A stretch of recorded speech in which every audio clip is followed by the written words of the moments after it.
Hello everyone, আশা করি তোমরা সবাই খুব ভালো আছো। আজকে হনুমান জয়ন্তী, তাই ভাবলাম তোমাদের সাথেও একটা ছোট্ট ব্লগ শেয়ার করি।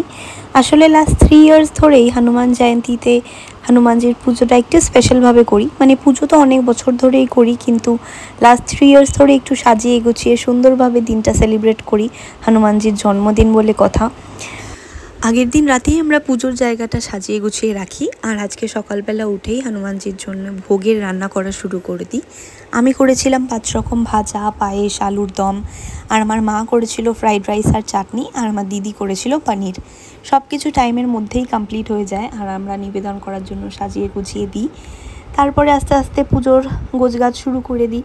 আর অনেক দিন ধরেই আমার ইচ্ছা ছিল হনুমানজির জন্মদিনে একটা ছোট্ট কোনো উপহার দেওয়ার, কিন্তু মাথায় আসছিল না কি দিতে পারি হনুমানজিকে, যিনি আমাদের সব কিছু দিয়ে ভরিয়ে রাখেন, তাকে আমি কি উপহার দেব। তো হঠাৎ করেই একদিন মাথায় আসে একটা ছোট্ট রূপোর গদা যদি দিতে পারি। তো সেই ভাবনা থেকেই একটা গদা কিনেছিলাম, আর সেটা আজকে দিয়েছি। আর সুন্দর করে সাজিয়ে গুছিয়ে ফুল দিয়ে, মানে আমি আমার নিজের মতন করে পুজোটা করি প্রত্যেকবার।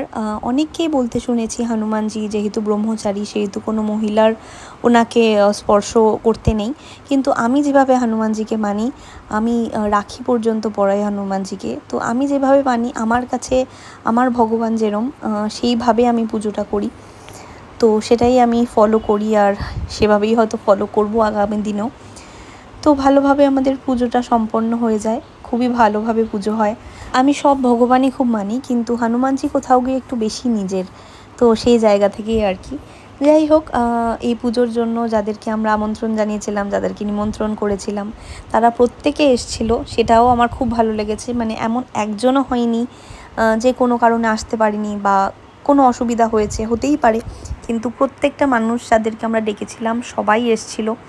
তো সবার খুব ভালো লেগেছে পুজোর আয়োজন, সব কিছু, মানে সব মিলিয়ে আমার মনটা খুবই ভালো ছিল সারাদিন।